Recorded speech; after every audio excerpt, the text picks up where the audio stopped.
तो आज का जो टॉपिक है वो है साउथ इंडिया के जितने भी राजवंश रहे, राजपूत वंश, उस चीज के बारे में। ठीक है, तो हमने इससे पहले जितने भी राजपूत वंश हैं वो हमने कर लिए थे, जितने भी आपके चाहे वो उत्तर भारत में जितने भी राजपूत वंश थे उस चीज के कंप्लीट हमने कर लिए थे। अब साउथ इंडिया में हम पढ़ने वाले हैं, और साउथ इंडिया में आपने ज्यादातर जो फोकस करना है वो कर रहा है इनके मंदिरों के बारे में। ठीक है, जो इनका आर्किटेक्चर है, और ये अधिकतर आर्किटेक्चर बैसर शैली और द्रविड़ शैली का मिश्रण होगा। ठीक है, तो वो आपको जो इससे पहले जो मंदिर मैंने आपको उत्तर भारत के राजपूत वंशों में लिखाए भी है, और उस वो सारे के सारे क्या थे, नागर शैली में। अब यहाँ पर आपको साउथ इंडिया में मंदिरों के बारे में और वंश के बारे में, और चाहे वो कभी हो, चाहे वो सारी चीजें आपके बारे में। जैसे आपने नॉर्थ इंडिया में पढ़ा होगा वैष्णव धर्म, शैव धर्म, यहाँ पर नयानार और अलवार आ जाएंगे। ठीक है, तो नयानार वो होते हैं जो शैव धर्म को मानने वाले थे, अलवार वो जो वैष्णव धर्म को मानने वाले हैं। यानी कि तमिल, तेलुगु, ये सब मराठी भाषा में अलग अलग यूज किए जाते थे। ठीक है, तो वो सारे के सारे चीजें इसमें आपने पढ़ने वाले हैं। तो आज साउथ इंडिया में हम शुरुआत करने वाले हैं, और गुप्त काल से। गुप्त काल में भी साउथ इंडिया में बहुत शक्तिशाली एक वंश हुआ करता था। ठीक है, जो साउथ इंडिया में हुआ करता था, जो आपको आज पता चलेगा। इसके अलावा जब राजपूत काल में आएंगे आप, तो वहां पर आपको बहुत सारी ऐसी चीजें मिलेंगी जो आपको राजपूत काल में कौन कौन से वंश हैं वो चीज हम डिस्कस करने वाले हैं। दो वंशों के बारे में हम डिस्कस करने वाले हैं। ठीक है, तो जैसे कि मैंने आपको बताया कि हम क्या पढ़ने वाले हैं, आपके दक्षिण भारत के वंश, दक्षिण भारत के जो वंश है उस चीज के बारे में। ठीक है, कि कौन कौन से वंश रहे, तो दो वंश के बारे में इंपॉर्टेंट चीजें पढ़ने वाले हैं। तो वो सारी की चीजें हैं। पहला जो हम पढ़ने वाले हैं वो पढ़ने वाले हैं वाकाटक वंश। देखो, वाकाटक वंश गुप्त काल में थे। ठीक है, गुप्त काल में थे, और कौन कौन से वो राजा थे जो गुप्त काल, समुद्रगुप्त, चंद्रगुप्त द्वितीय के साथ कुछ संबंध थे। तो वो सारी चीजें हम पढ़ने वाले हैं इस चीज में। अब इसमें इसकी जो स्थापना आपने याद रखनी है, इसकी जो स्थापना की है वो विंध्य शक्ति ने की है। ठीक है, वाकाटक वंश जो आपके महाराष्ट्र का इलाका है वहां पर ये शासन करते थे। ठीक है, और प्रभुसेन वन है, ये प्रभुसेन वन ने इसने सम्राट की उपाधि ग्रहण की, मतलब ये गुप्त काल से रिलेटेड थे, तो सम्राट की उपाधि ग्रहण की है। तो कोई ऐसा ये अलग से इसमें आपको नहीं मिलेगा, क्योंकि मैंने आपको बताया कि गुप्त काल से इनके समय इनका जो वास्तविक संस्थापक था वही था प्रभुसेन वन। ठीक है, वास्तविक संस्थापक था, और प्रभुसेन वन ही है जिसने 4 अश्वमेध यज्ञ कराए थे। यानी कि ये वैष्णव धर्म से थे, शैव धर्म से, मतलब हिंदू से थे, हिंदू धर्म से थे। तो वो आपको 4 अश्वमेध यज्ञ की बहुत बड़ा 7 सोम यज्ञ और वाजपेयी यज्ञ, यानी कि ये सम्राट की तरह काम करते थे, जैसे कि गुप्त काल में भी किया करते थे। ठीक है, तो वो सारी चीजें हैं। वन ने क्या किया है, जब इसका पतन हुआ, इसकी मृत्यु हुई, तो इसको 2 वंशों में बांटा गया, उत्तर और नॉर्थ, उत्तर और आपका साउथ। ठीक है, जो आपका ये वाला आएगा, तो 2 हिस्सों में ही बट गया था।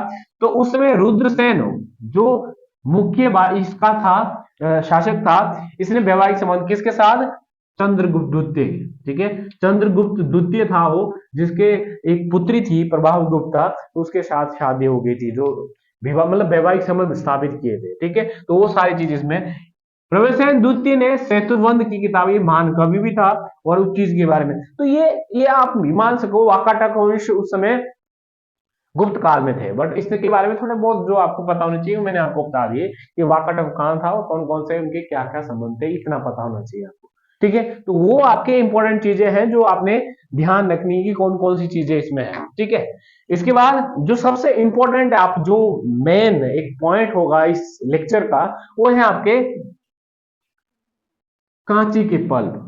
ठीक है, ये आपका कर्नाटक का इलाका नीचे जो है उसी से, याद रखना। इन्हीं के काल में, ध्यान सुना आपने, इन्हीं के काल में अलवार और नैनार की शुरुआत हुई है। ठीक है, इन्हीं के काल में आपकी द्रविड़ शैली की शुरुआत हुई है।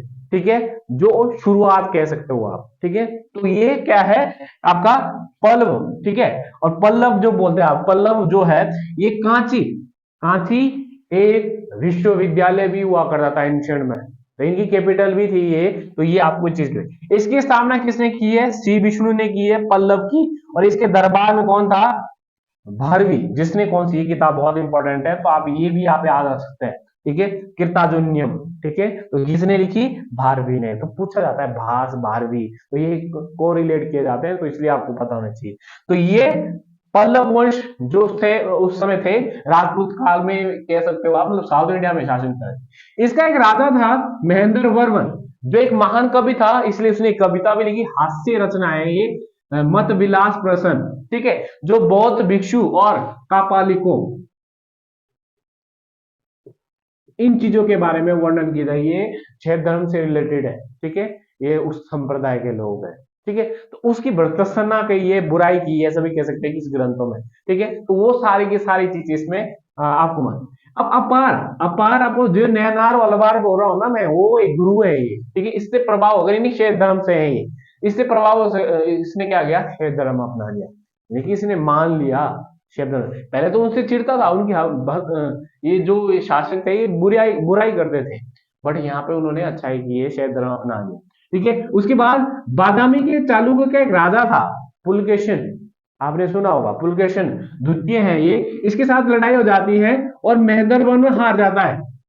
महेंद्र वर्मन क्या जाता है, हार जाता है। ये सारी चीजें आपको, इसका बदला कौन लेता है, इसका बेटा, जो कि मैंने वहां से नीचे लिखा है, नरसिंह वर्मन वन, इसका बेटा लेता है और वो पुलकेशिन द्वितीय को हरा देता है और वातापी कोण की उपाधि धारण करता है, क्योंकि जो पुलकेशिन, जो बादामी के पुलकेशिन थे, इनकी कैपिटल हुआ करती थी वातापी, यानी कि बादामी को ही वातापी बोलते हैं, ठीक है, तो वो साथी, यानी कि तभी इसने वातापी कोण की उपाधि धारण की थी, ठीक है, क्योंकि उसने उसको हरा दिया। बादामी के, बादामी मतलब वातापी एक ही चीज है, ठीक है, तो वो आपको इस चीज के बारे में।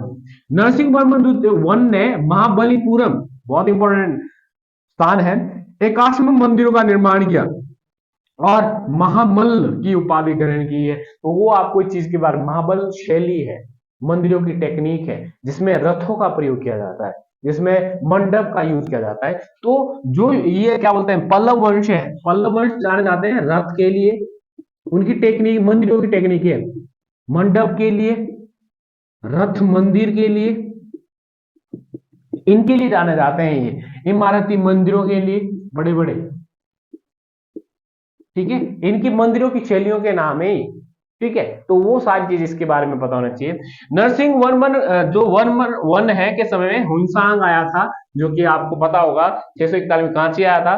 नरसिंह वर्मन द्वितीय ने कांची में कैलाशनाथ मंदिर, ये आपको पता होना चाहिए, कैलाशनाथ मंदिर, और महाबलीपुरम में उसने शोर मंदिर का निर्माण किया था, तो ये भी आपको पता होना चाहिए किसने बनाया था, ठीक है। इसके दरबार में दंडिन एक कवि है, जिसके दरबार में इसने एक किताब लिखी थी, दश कुमार चरित्र, ये आपको इसके बारे में पता होना चाहिए, तो ये इंपॉर्टेंट चीज है। नंदी वर्मन, इनके बारे में मुक्तेश्वर मंदिर, ये भी आपने याद रखना है, बैकुंठ मंदिर, जो मैंने आपको बताया कि ये सारी चीजें, ठीक है, याद रखना। जो ये नरसिंह, एक चीज मैं नई चीजें बता रहा हूं आपको, जो नरसिंह वर्मन वन है, इसने इसने मंदिर बनाए थे बहुत सारे, पांडव के, पांच पांडव के मंदिर बनाए थे, द्रौपदी रथ, जितने भी आपके पांडव हैं उनके सभी के, धर्मराज, भीम, ये सारी चीजें, बट उन्होंने द्रौपदी का उसमें सबसे छोटा मंदिर था, ठीक है, और सबसे बड़ा जो मंदिर हुआ करता था वो भीम का था,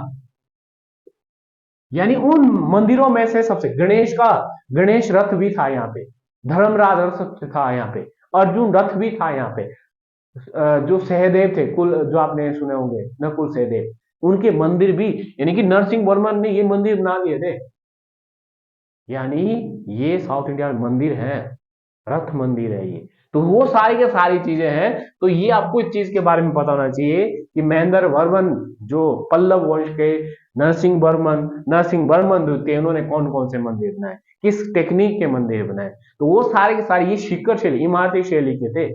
तो ये सारे के सारी चीजें हैं जो आपको इस चीज के बारे में पता चले, ठीक है। तो आगे जो हम पढ़ने वाले हैं, जो अगला टॉपिक होगा, ठीक है, देखिए अगली जो क्लास होगी वो होगा बादामी के चालुक्य के बारे में। बादामी के चालुक्य, बहुत एक चालुक्य मैंने नॉर्थ में लिखा है, जो ऑलरेडी लिखा दिए, बट आपको वो इसमें बहुत सारे चलेंगे, जैसे कि पुलकेशिन द्वितीय के बारे में पता चलेगा आपको, ठीक है, भेंगी के चालुक्य आपके वो छोटे छोटे हैं, बट बादामी के थोड़ा ज्यादा है उस चीज के बारे में, उस बारे में टॉपिक अगला होगा, ठीक है। तो आज के लिए आपके लिए इतना ही होगा, ठीक है, इस चीज के बारे में जो आपको इंपोर्टेंट पता होना चाहिए।